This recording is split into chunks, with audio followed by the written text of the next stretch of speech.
This is the Relevant Podcast.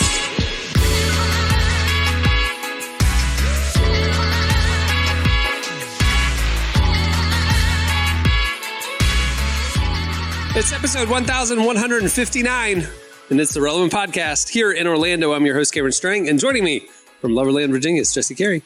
Hello, hello. From Nashville, our managing editor, downtown, Emily Brown. Hey, y'all. The daughter of Bobby Brown, we learned last episode. Right. Yeah.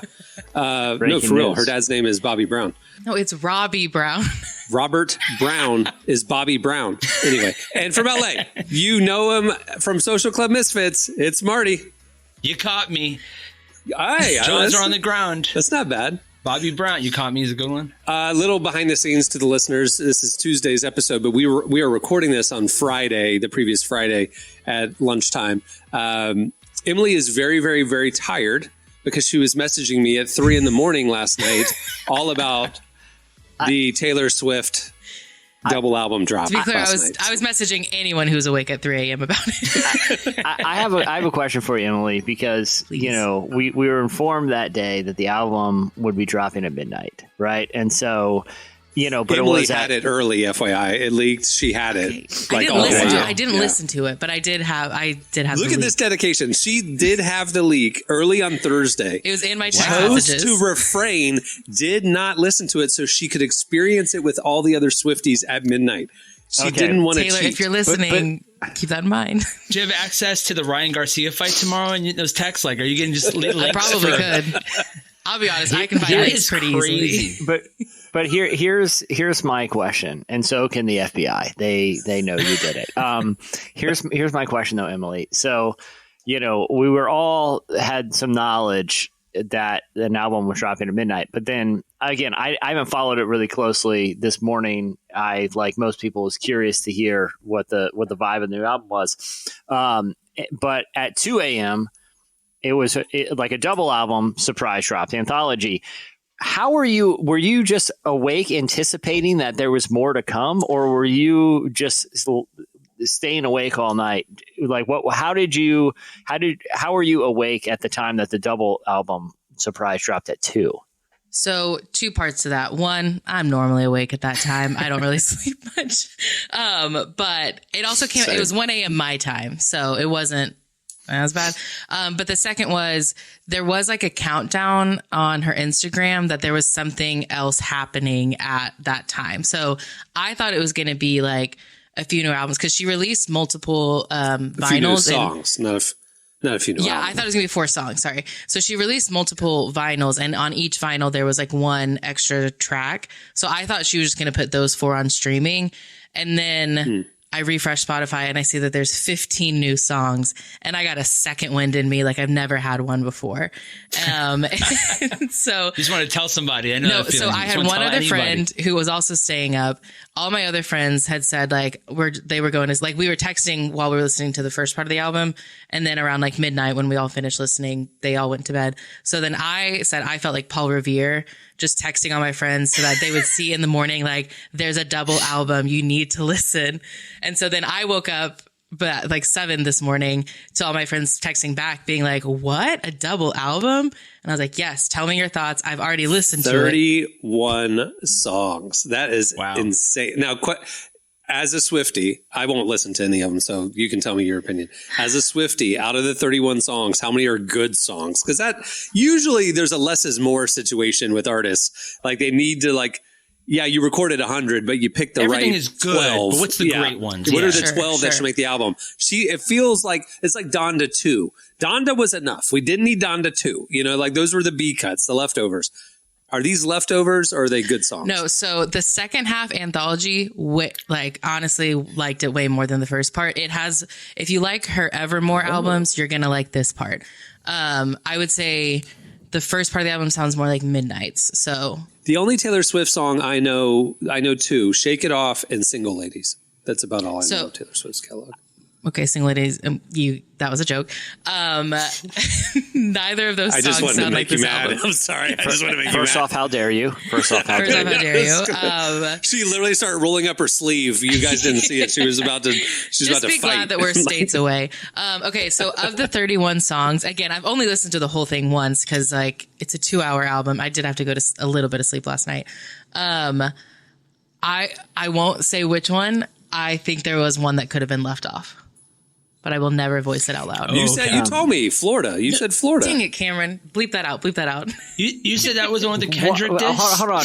Emily, why is legitimate artistic critique? Why are you like hesitant to put that into the world? So I will say I'm hesitant simply because I just didn't like it on the first listen. So it could change. Like I could listen to it again and like it different. That's the only reason why I'm like, it's for myself.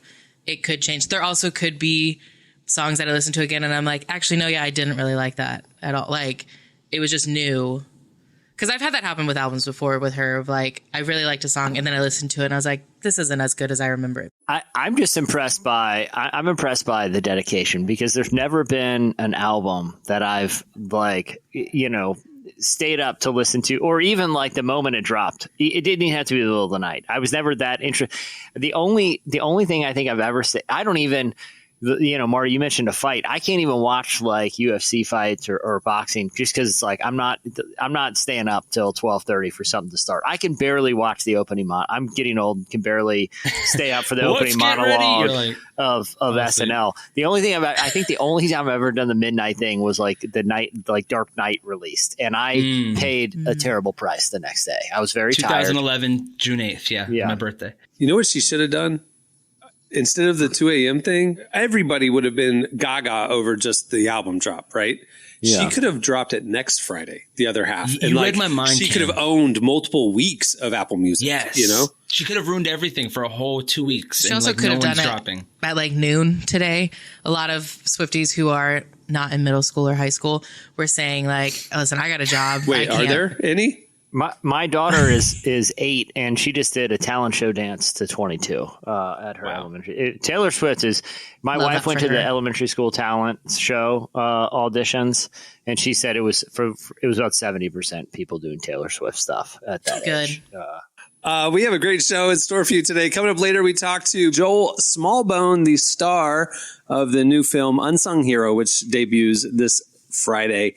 It's your first look at the new movie. Look at us on the cutting edge. You don't want to miss that. Also, at the end of the show, we like to theme our games, right? So it's March. The NBA playoffs started a few days ago. And it's also, the news came out this past week that more states are following the lead of California, which followed the lead of Europe.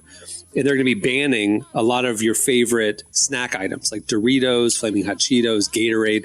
All these things are going to get banned because of certain chemicals that are linked to cancer. I have a slice about that. We'll dive in here. I won't talk about it, but the news came out this week.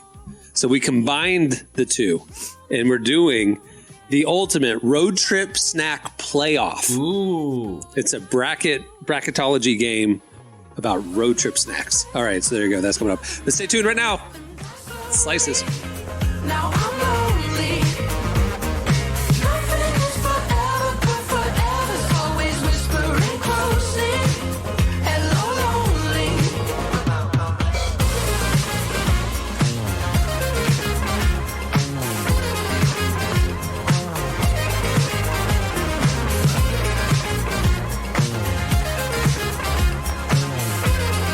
You're listening to Alfie Templeman. The song is Hello, Lonely. The wait is officially over. Ann Wilson's newest album, Rebel, is out now. Following up on her Grammy-nominated debut album, My Jesus, her sophomore project is jam-packed with 16 songs and features guest artists including Chris Tomlin, Lainey Wilson, and Jordan Davis. Blending her love for God with her roots in all things country, Ann is a true rebel in modern music. Be sure to check out Ann Wilson's newest album, Rebel, available now everywhere you listen to music. That's what everybody said to me when they saw me in high school. Okay, it's time for Slices. What do you have, Jesse? All right, Cameron. So as you alluded, there's major news in the world of snacks. Now, most of the subscriptions that I now maintain are snack industry related media.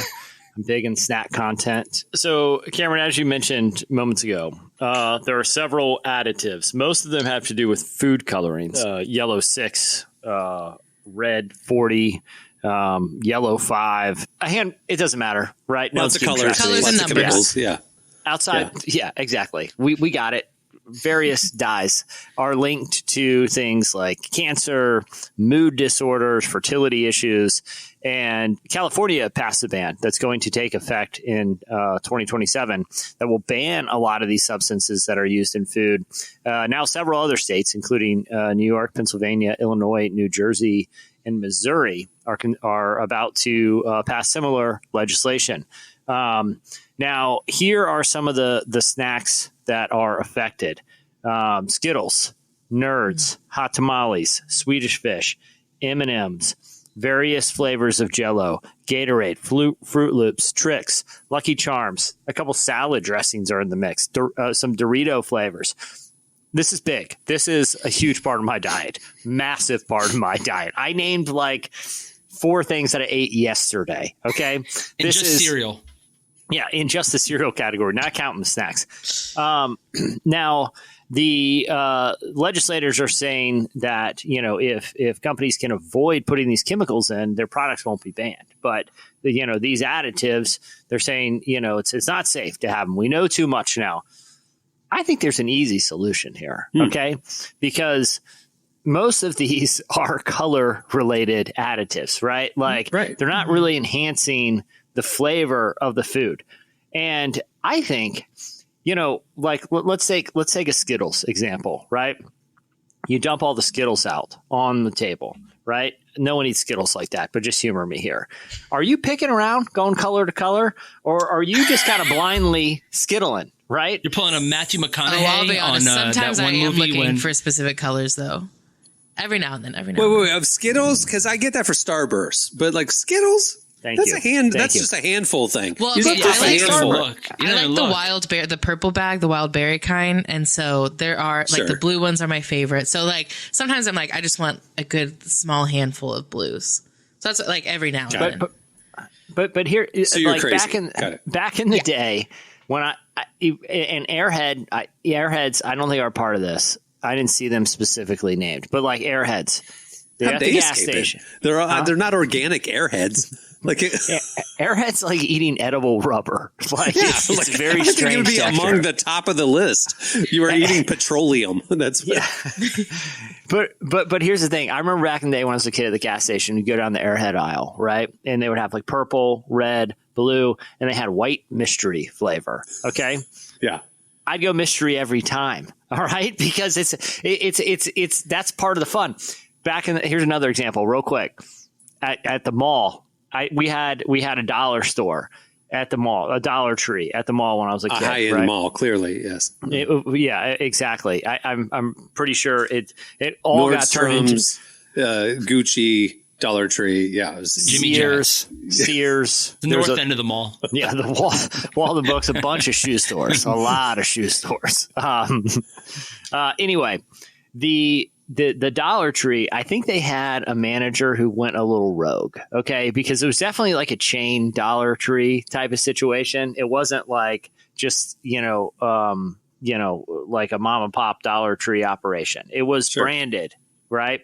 But they had an aisle where they had paper bags, okay? And they were grab bags. And they were you didn't know what was in there, but you knew it was filled with items, okay? And my parents would drop us off at, or whatever. They would do their shopping. They'd be like, all right, you guys go to the Dollar Tree. You can pick out, here's $1 to go pick out anything you want. And it was, dude, at that time, Dollar Trees had legit cool stuff for $1. You know what I mean? They did. Like little football squirt guns, like cool stuff you'd actually want. Every time I take the mystery bag. Every time. And I think the manager was just taking extra inventory. Yeah, of course. Put it in paper bags, But the thrill of not knowing. Throw a DVD in there. Yeah, exactly. Most of the time they were duds. Every once in a while you get a loaded grab bag. But my whole point is this. We don't need colors for all these candies and chips and stuff. It's grab bag status from here on. Every bag of Skittle is just some bland It's just white? color without any additive. Like everything Whatever- looks like it's Dharma Initiative canned but goods, just black Skittles- and white labels. Isn't Skittles Yes. Tagline "Taste the Rainbow"? I feel like you kind of need. Taste the rainbow. Yeah. Well, You're Kinda neat. tasting the rainbow. You're not Thank you, looking at the Cameron. rainbow. Yeah, I Got can. it. If I want to see a rainbow, go out on after a rainstorm. Great. I don't need it in candy form. I don't need to see it. Popping okay? your white candies, sitting on a hillside, looking at the rainbow. I'm tasting what I'm looking at. Yeah. No one's like, oh man, I'm having a bad day. I'm going to go buy a bag of Skittles. I'm just going to pour them out and stare at them. No one does that. They eat them. Same thing with any of these candies. Like Emily might be like, all right, red, green. Here is an actual thing. I like your idea. Here's an actual part of the news item that like people need to actually understand about this. It's only 5 states, first of all, but it's, they're not going to manufacture 2 versions of this food. Yeah. These 5 states, California led the way, is going to change everything. But Europe has already done this. Europe has done this years ago. And so what has happened is they didn't remove Skittles from Europe. They just make Skittles with non-cancer dye. And it's the same Skittles, the same flavor, minus the cancer chemicals. So Europe is ahead of us on this, and they're just trying to bring that to the U.S. The crazy thing to me is, why didn't the manufacturers just do this when Europe made them do it? Why didn't they bring the that's cancer a good candy fact. over to America? Why I are like we? my- I think it's a good cheaper. point. I think however they I like make my it is solution. It cheaper. is cheaper. It is cheaper, and our Yeah. regulations are a lot lower. So actually, people are like, too much government. Get out of our food. No, thank you. How about some We no should have cancer some candies? regulation. Yeah. Yeah, I like So- my idea better. It's safer. Dharma and- Initiative. Our grocery stores look like the Dharma cans, It just black and white introduces- labels. You don't know what's in there. It's just all white and gray. Every time like even Doritos, you don't know. I think they take the labels off the bags too. Let's go all in here, okay? It just says Dorito. You might be going Cool Ranch. You might be going nacho cheese. You don't know. We all need a little mystery in our lives. This introduces that. But what's going to happen is like the same thing that happens at my record store. They have the grab bag blind bags too of all the random leftover vinyls that nobody wants. So you can get like 10 for like $5 sort of thing. If you're going for optics and you just want to fill up your record shelf, that's a great way to do it.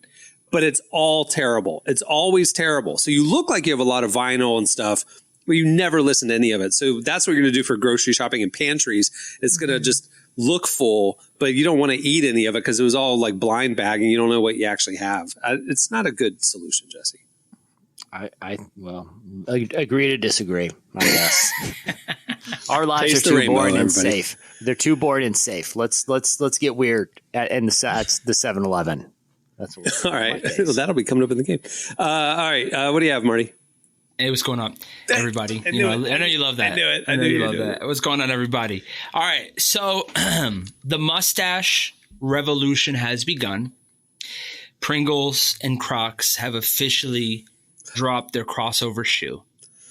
Speaking of snacks, Jesse, you got to It's see real. these bad boys. It's real. They have 3 collaborations. They got one that is a classic clog. Comes with these little tidbits. Look pretty nice. The second one is the one I really want to focus on here. It's a boot. It's a boot with a holster for your Pringles on the left side.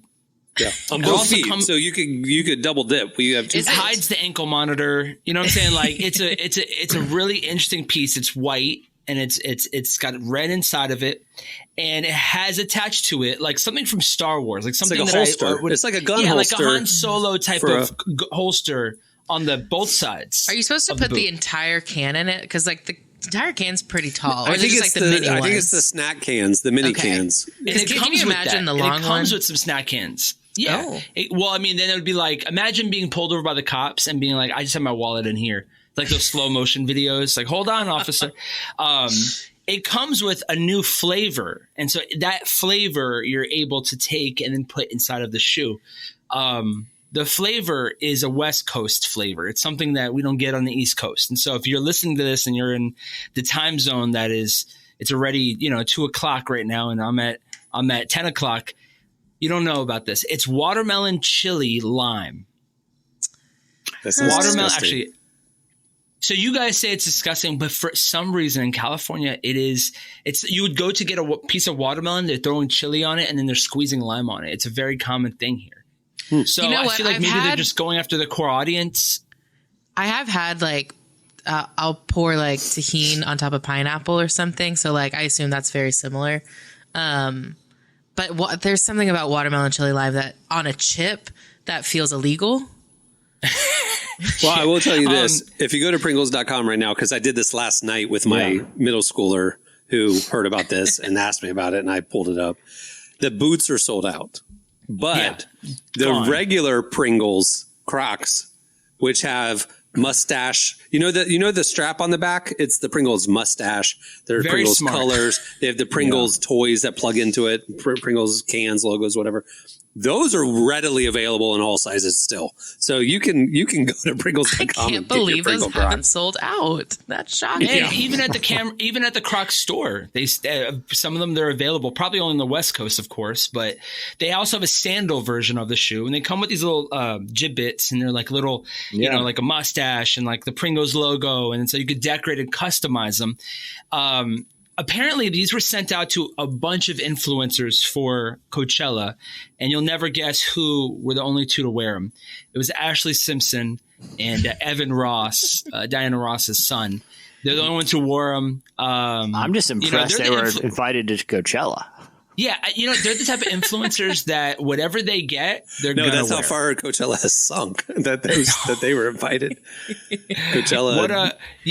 They're the type of influencers that they don't even review. They just put it on, and they're just like really cool and not, like they're just happy to get it and be a part of it, I feel like they're probably not getting much PR packages. So they're like, okay, after the show ended, right? They had a show at one point, right? And so long story short, they're available right now on Crocs. There's some available, a lot of sizes are sold out. If you live in the West Coast, selected stores do have them. But like I said, the mustache revolution is here. They look wild. And they really, really do. All right. What do you have, Emily? I actually have some sports news to talk about. Hold the applause. I know y'all are shocked.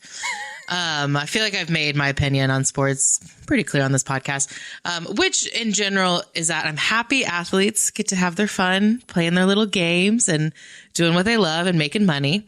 But it's recently come to my attention that not all athletes are making that much money. And I now just feel bad. Archers are not lucrative. Not a lucrative career path. Yeah. Axe Who would have throwers, known? not lucrative. Who would have known? Bowlers. Yeah. Not I. And apparently WNBA players are also in that category. I wondered if you were going to go there. Yeah. I am going to go there because this is startling. Yeah. Because as of this week, I am now on the Caitlin Clark defense team. She was the number one draft pick for the WNBA this year. She was selected by the Indiana Fever, and her contract was going viral because her salary for her first year in the WNBA is $76,000. That is the salary of someone who sits in a cubicle office every day from 9 to 5 typing on a computer, which is a respectable job. Driving a Civic. Yeah. Yes. I like that. If you are a professional athlete, show the contrast of what the number one pick in the NBA made. Oh, so glad you asked. Can you say his name for me? Because I don't know how to say it. Victor Wembanyama. Thank you. That man Victor Wembanyama made $10.1 million in his first year. $10 million compared to $76,000. That is less than 1% of the NBA comp. Wow. I was gonna say the lowest NBA player makes $1.1 million. So the worst player in the NBA makes $1 million, and the best draft pick makes $76,000. Just now, what channel do you even watch women's basketball? Stop it. But to the Ocho, ESPN Ocho. Jesse has some thoughts. Everybody. No, I was just going to say there obviously that I think, especially with how I've watched all Caitlin Clark's games this year on, in the tournament. I was a big fan, and thankfully I think she's earning a lot more in endorsements, and that is true. She actually, she's earned a ton even as a college athlete. But the WNBA, like the NBA, has a players association that negotiates salaries based on league revenue. So the best way to be an advocate for these athletes is to, one, watch WNBA games, go attend WNBA games, and buy WNBA merchandise, because that is the money that they get paid with, just like the NBA and TV rights. In general, yes. And what the NBA Players Association did is the league was so profitable in the 90s and 2000s, after Jordan and, and Kobe and Shaq and all this stuff. When they came to the table, there was a strike. The NBA players striked. I think it was in 2010, 12, somewhere in there. And half the season was gone because the players put their foot down to say, we want to do a revenue split. We will split the league profits 50-50 between the team owners and the players. So then when the league negotiates new TV deals and things like that, the league salaries shoot way up too, right? So it's a 50-50 revenue split. And so everybody's saying, well, the WNBA should do the same thing. The problem is the WNBA loses money every year. The NBA subsidizes the WNBA by like $50 million. So there is no profit to split. So the WNBA Players Association negotiated a different type of deal with these kind of set salaries at a much lower marker because the league is failing. But your larger point remains. I was going to say, if once that they do have a profit, they get 50% of it. That is still part of the WNBA. So like. But the salaries are where they are because it's never made money ever. Yeah. So, but if more people actually supported the league and went to games and bought jerseys, they're still entitled to 50% of that league revenue as part of their. But they haven't. But they're not at the point where that is. So again, like. If this is, and it is outrageous, right? So I didn't know this. So you're correcting me. So the collective bargaining agreement for the WNBA is the same as the NBA, that it is a 50-50 profit split, but there's just no profits. That's what according to justwomensports.com in the WNBA players receive 50% of incremental.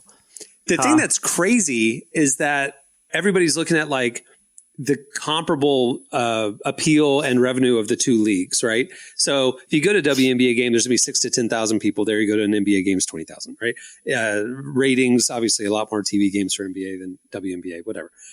The thing that's crazy to me is the salary discrepancy is not the same as the league revenue discrepancy.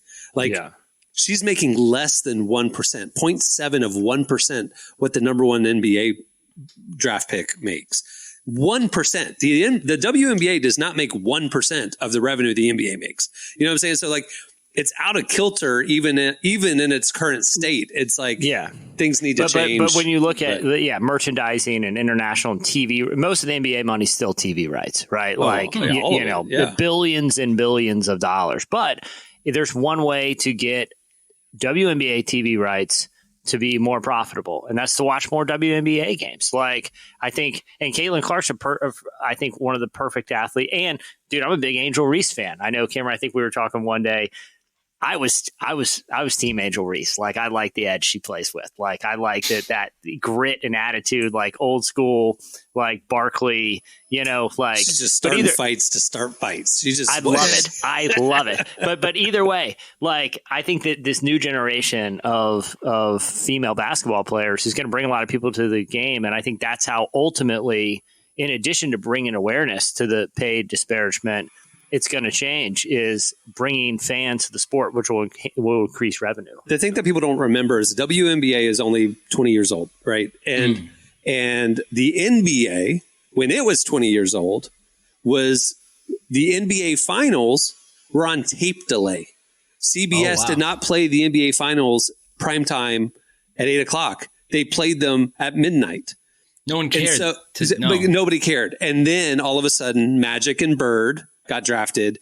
Showtime Lakers happened. Jordan happened. And now it's popular, right? Now people want to watch the games. Caitlin Clark and Angel Reese are going to do the same thing for the WNBA. This is the Magic and Bird moment. Give them time. Revenue will grow. Interest will grow.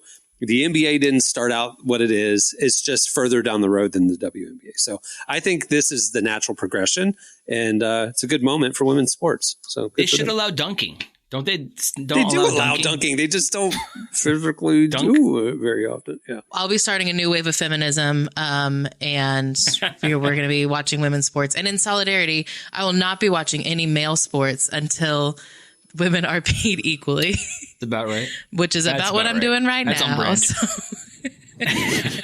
That's on brand. All right. Well, that'll do it for Slices. Go check out relevantmagazine.com every day, where we are covering the intersection of faith, culture, and everything in between. Stay tuned. Up next, Joel Smallbone joins us.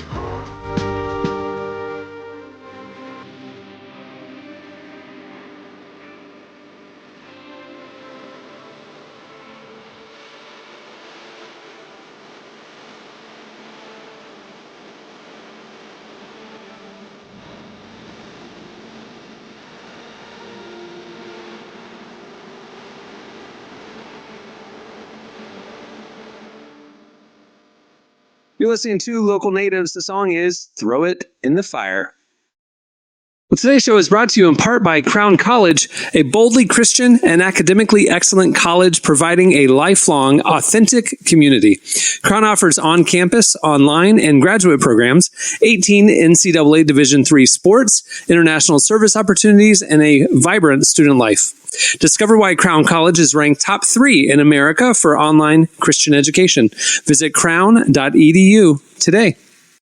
Our guest today is Joel Smallbone. You know him as one part of For King and Country, but this week he's joining us to talk about his new film, Unsung Hero. The film tells the story of the Smallbone family's inspirational real-life journey from Australia to Nashville in the 90s and kicking off the career of Joel and Luke's sister, Rebecca St. James. Ahead of the release, we sat down with Joel to hear more about the film and his family's story. Here's our conversation with Joel Smallbone. How y'all doing? Are y'all from England? Australia. Australia. Wish I had an accent. Dad, I wrote a song. Thought maybe we could ask for an audition. Oh, that's great, honey. Let's take it one step at a time. Kay tells me you're a promoter. You know someone looking for one. Well, I may know somebody who should be. She's been given a beautiful voice. It's a miracle. She's a special one, son. Your family, they're not in the way. They are the way. There's no food, and we're almost out of money. We need to make some changes. Kids, we need your help. This is everything we have, and sometimes it's going to grow, and sometimes it will shrink, but it cannot be allowed to disappear.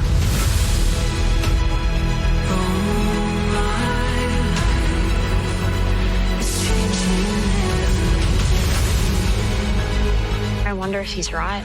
Maybe I'm not meant to sing. Or maybe you're not meant to sing other people's songs. It's going to be dangerous and scary. And giving up, giving in, it's not an option. Whatever your dream is, I know you can achieve it. Please welcome my big sister. My dream is to be like you. It always has been. So this film is about your family's journey from Australia to Nashville in the 90s. When did you know you wanted to turn your family story into a movie? It was actually more Luke's idea than mine. So Luke, in sort of a pay it forward act, has been sharing our family stories at For King Country shows as part of an opportunity to rally around kids and sponsorship and support them around the world. He's been telling it, Emily, for years. And it was 2020. It was actually, we were like doing a drive-in tour. And Luke had called a producer friend and said, hey, I think we should just explore like putting this story into development. And you know that like stories get written all the time. Films get written all the time, but the percentages of them that actually get made, the percentages of them that actually get released in theaters is like minuscule.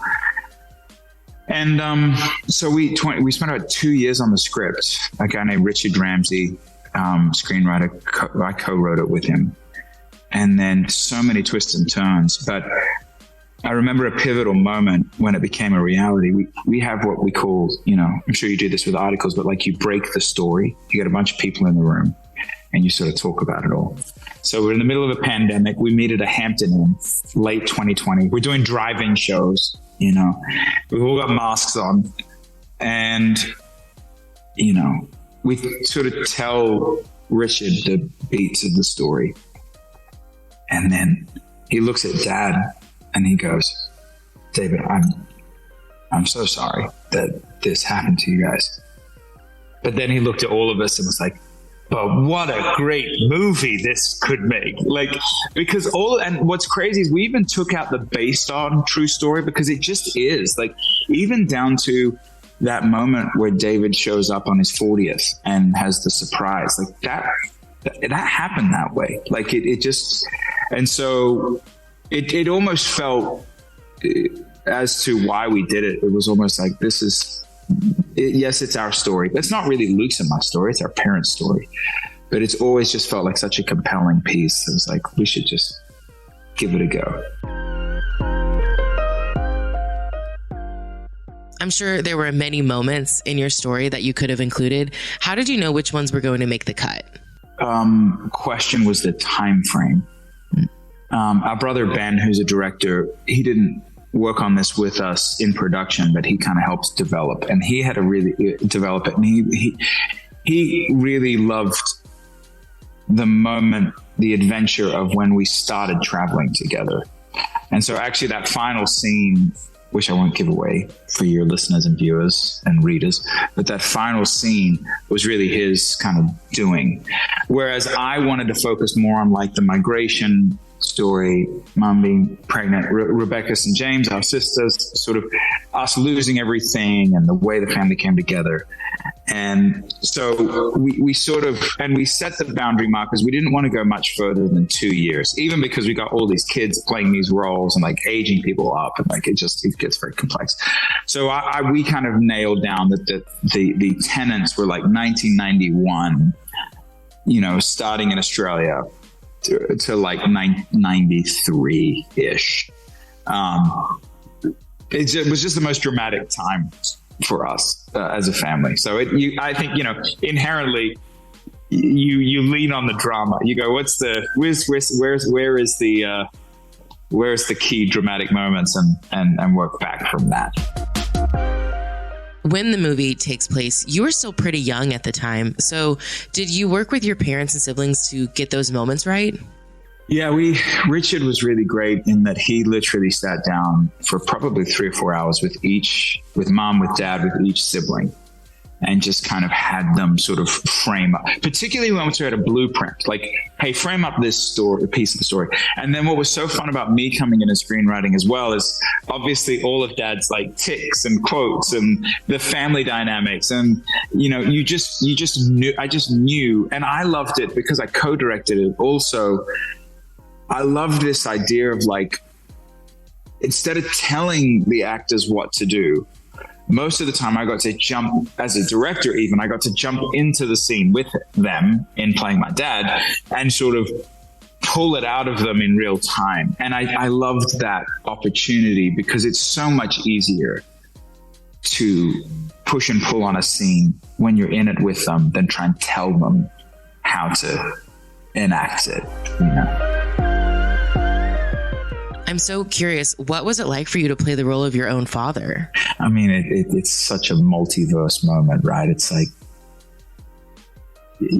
you're playing your dad and you're looking at Joel as a son, but you were Joel, but now you are Joel, and you're looking at your mother, or you're kissing your mom, but she's not your mom, but you're your dad. And it was like, this is sort of, there's a couple points that it broke my brain a little bit, Emily, to be honest.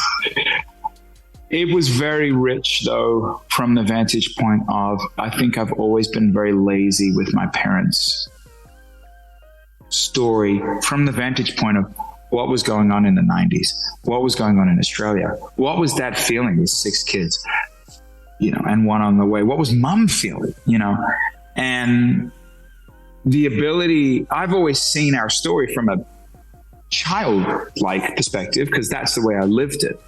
But now at roughly his age, to go back and re-experience the story from his vantage point, it's actually really powerful. And it has given me, it has given me a deeper empathy for him as a man than I think I've ever had. And I'll say this lastly, I'm really proud that we made it while they were still living. I think a lot of times you make these things after people are gone. And the ability to actually make it and have them experience it and relive it is something. There's something really powerful to me about that. What are you hoping people learn from your family story? Well, there is a great quote at the end that's a paraphrase from Mother Teresa that says, if you want to change the world, go home and love your family. I think that's part of it on just a real sort of macro level. I think when you drop down into the micro, we're all very aware that we're grappling with a lot as humanity right now. We've got all of these like really powerful things, particularly smartphones, that have just been dropped into our lap, literally. And we're going, how do we, like, we've almost got this whole other world that's happening inside this thing. And then there's this world that's happening in real time. Which one do we choose? Like, this is the decision we're making right now. Like, do we choose, a cyber sort of family? Do we choose our physical family? Do we choose our physical community, a cyber community? And I like that this was like the 90s was right on the cusp of all of this stuff, It was sort of like the last, if you want to call them the glory days of like sitting around the table as a family. And I hope that people ask a question. I think the answer is going to be different for everyone. I think some of it's going to be biological family. Some of it's going to be not literal family. Some of it's going to be parenting. Some of it's from a kid's perspective. But I hope that they're entertained. Obviously, I hope that people love the 90s music and the 90s era and all those things. I hope that they love the Australian accents, all of the little flavors. But I hope that it provokes a question of going like, well, this is the way society is pushing. But like, how do I associate with my smartphone? Why am I so lonely and isolated in 2024? Should I make some other decisions just to sit down and be a bit more still and fight for those around my community a bit more, And again, I think that's what I love about art. Art is it just prods us. It provokes us. It moves us emotionally to look into our own story and ask questions. And so I think, I suppose I hope, and simply said that people look inward and go, okay, well, how can I be the most free, lovely version of myself? And I think we'll find that a lot of that's found in community.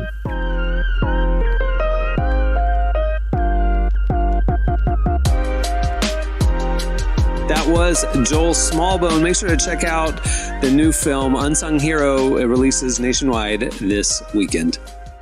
Okay, stay tuned. Up next, it's the Road Trip Snack Playoffs. That's it.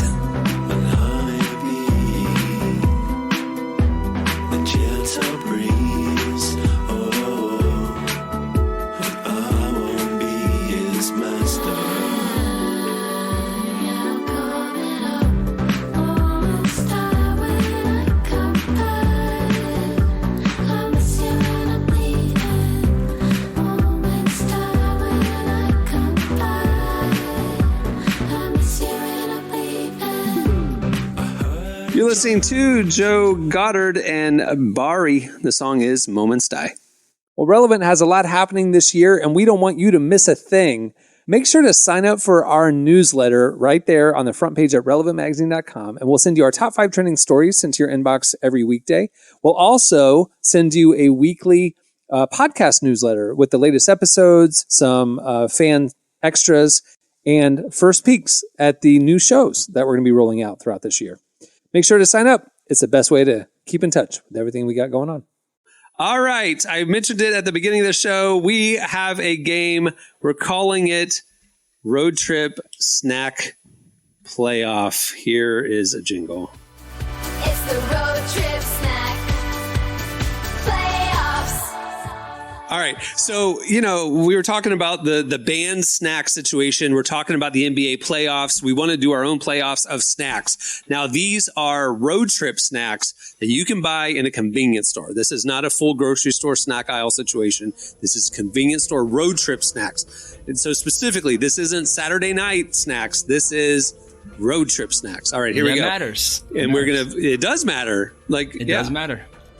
All right, round one. You guys, it's going to be by vote. So here you go. We can vote. All right, up against each other. That's the number 1 seed versus the 8 seed. Rolos versus beef jerky. Beef jerky for Beef me. jerky. Beef jerkies. If you're not over the age of 75, you don't touch a Rolo. Okay, fruit by the foot going against Dunkaroos. Dunkaroos, I'm man. gonna pick fruit by the Little foot. icing. What's a Fruit by the Dunkaroo? foot. Like the little cookie thing that you dip? Yeah, in they the- were discontinued for about 10 years, but they're making their way back. It's basically this little tray where you take a cookie and you dip it in icing. It's delicious. Any food that Confetti. is measured in its length in feet, whether it be sub, party sub, or fruit roll, I'm down. Bubble tape, whatever. I'm down for. Yeah, so fruit by Wait, the so foot. you're wins. going fruit by the foot, and then I'm okay, ousted. Emily, Fruit by what'd the you foot. say? Fruit by the foot, for sure. Ooh, I'm ousted. oh, there you go. Okay, Warheads versus Flamin' Hot Cheetos. Flamin' Hot Warheads. Cheetos. Flamin' Hot Cheetos. Come on, guys. Easy. Come on. All right, Tootsie Rolls versus Cheese Balls. Cheese balls. Neither. Cheese balls. Neither. Cheese Double balls. loss. It just seems like we're not very much chocolatey people at these trips. They melt. Not Rolos or Tootsie Rolls. Cool Ranch Doritos versus Push Pops. Cool Ranch. Okay, but I Not do even love a a push debate pop, there. but I will concede to Cool Ranch. Fruit snacks, like the little gummy snacks, or Skittles. Skittles. Skittles all day. With the dye. European or America. Yeah. Give Yeah, me the with Red full. 12. It's worth the risk. Yeah. Trail Mix versus Sour Gummy Worms. Oh, sour gummy worms all day. All right, Kit Kats versus Pringles. Pringles. Pringles. I need a Kit good Kat, chip. man. You need a chip And I on a have road the shoe trip. to back it up. I got Yeah. a boot for it. All right, Butterfingers versus Cheez-Its. Cheez-Its. I love Really? Butterfinger, but Cheez-Its I'm a is... I Cheez-Its like person that. Butterfinger's my forever. favorite one since The I Simpsons. could go but without forever, but I'll go Butterfinger. All right, Butterfinger. All right, there you Wow. go. Okay. Shots fired. Pickle versus pork rinds. Pickle. Pickle. Never eat any of those. You've never had a pickle? Pickle? Or not, the one in the bag that you get at Publix? I've never done that. The Sorry, pickle you know bag, what I'm talking about, I've Cam? never done Yeah. that either, yeah. They do yeah. bags of pickles and they have tons of flavors. I mean, I'm assuming if you're at a gas station, you're grabbing that. Baby bottle pops or sunflower seeds. Baby Sunflower bottle seeds. pops. Sunflower seeds. Baseball. Sour Patch Kids or Ruffles. Sour Patch. Sour Patch Kids. My wife would say All day. Sour Patch. Yeah. All right, Jesse has to run, so we are going to finish the game without him. Here we go, round 2. Beef jerky versus fruit by the foot. Beef jerky. Dang, I'm picking fruit by the foot. Ooh, I'm the Cameron, tiebreaker you're now. the deciding- I'm the tiebreaker. yeah, you're deciding. I'm going fruit by the foot. Fruit by the foot. Yes. The real winner. All right, Cheetos versus cheese balls. Cheetos. I like cheese balls. I like throwing them, and I don't know. Emily, what'd you say? I could go either way. I will go cheese balls though. I think that'd be more All fun. right. Offense, road you start trip. throwing them in people's mouth. All right, Cool Ranch Doritos versus Skittles. Ooh. I have to go Cool Ranch. It's the best. Okay, I chip have in to the go world. Skittles. So Cameron, you have to decide. Break it. I'm a Think about that savory red person, dye. Come on. but I'm thinking like my little splurge on a road trip might be Yeah, some that and a Skittle. Coke. Like it's such an easy thing to do. Yeah, I'm going Skittles. Yeah. Oh, hurts so bad. Gummy worms versus Pringles. Gummy worms. I'm gonna say. Yeah, gummy worms. Just Yeah. easier. Butterfinger versus a pickle. Butterfinger. Oh my god. Diarrhea versus diarrhea. Which one do we? Sunflower seeds versus Sour Patch Kids. I'd Ooh. say Sour Patch Kids. Sunflower, because they do come in other flavors though. Sunflower seeds come in many flavors. I'm going Sour Patch Kids. So Garlic Parmesan. I'm going to go Sour Patch Kids. There's no question here. yeah, yeah. Okay, here we go. Next round, we're going fruit by the foot versus cheese balls. Cheese balls. Yeah, cheese balls. Really? I mean, like, do you even drive with that? You're dangling it over your face like Cleopatra with the grapes and stuff. Like, how do you even eat fruit by the foot? Yeah, you're right. You're right. You're right for a road trip specifically. Yeah, All you right, gotta be Skittles versus gummy worms. I'm gonna do Skittles actually. Yeah, This one. Skittles. Just easier. Butterfinger versus Sour Patch Kids. That's rough. Sour Patch Kids. I like Butterfinger, man. I'm a Butterfinger guy. What? I'm going to go What do you got, Butterfinger. We have enough savory. wow. We have enough sour. You know what? We're off. I need 4, so I'm going to pull up a bonus one here to jump ahead. They had a buy. They had a couple buy rounds. Are we going Goldfish or are we going Twizzlers? Ooh, I love Twizzlers. Yeah, that's let's do my movie Twizzlers. snack. That's a fun one. Yeah, Twizzlers, no question. You can smack somebody in the road with it. All right, so it's the conference finals. We've got 4 left. So we've got Cheese Balls versus Skittles, and we've got Butterfingers versus Twizzlers. So this is a good matchup. Now we're back to conference finals. Here we go. Cheese Balls or Skittles? I'm going to go Skittles. Skits. Yeah, I'm going to go Skittles. That's what it is. Wow. All right, so they just won the Western Conference. Butterfingers versus Twizzlers. Twizzlers for me. Twizzlers, yeah. I don't like That's Butterfinger. full of red 20. Full of red 20. It's pure red 20. All right, now we're in the championship game, the road trip snack championship game. Skittles versus Twizzlers. I'm going to say, here's the thing. I'm going to just make the case of Twizzlers because you can slap people on the road, and sometimes you need to slap somebody, wake them up, do something. They're not too sweet. Whip them. Right? So for a road trip, it's like you don't feel as guilty. You don't feel like you're getting a cavity. They don't break my crown in the back of my mouth when I eat it. And let me make an argument for Skittles. They taste really good. Now, if we're talking the purple bag, like different flavor bags, that does matter. The wild berry, that's the only one I get. Wild berry is a really good one. So I'm going Skittles. You're going Skittles. I'm going to go Twizzies. You went Twizzlies. I'm a tiebreaker. I'm going Twizzlers. I think Twizzlers took down the championship. Finally got one of these. The road trip snack championship, Twizzlers. And you know what? Jesse can't say boo about it because he left. Yeah, so too bad. He's out. Does he hate Twizzlers? All right. I have no clue.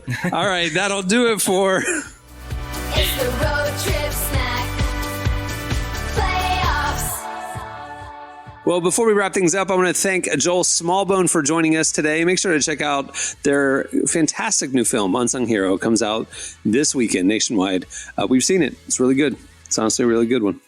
Also, make sure to check out relevantmagazine.com every weekday where we are covering the intersection of faith, life, culture, and everything in between. Also, don't miss a thing. Follow us on all the socials. We're posting all day, every day over at X, Facebook, Instagram stories, sometimes the main feed.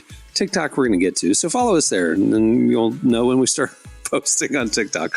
All right. On that note, we'll wrap it up. I'm Cameron Strang. I'm Emily Brown. I'm Marty. For Jesse, we will see you on Friday. Have a great week, everyone.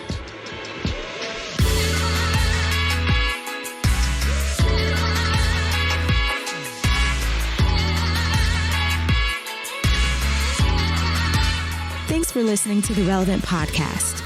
Check out our features, interviews, and news updates every day at relevantmagazine.com. And make sure to follow Relevant on Facebook, Twitter, and Instagram for the latest. For more great podcasts, browse the shows on the Relevant Podcast Network, which you can find at our site.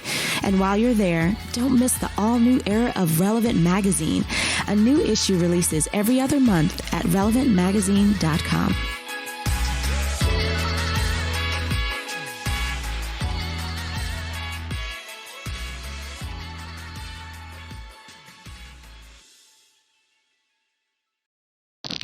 First off, how dare you? First off, how dare you?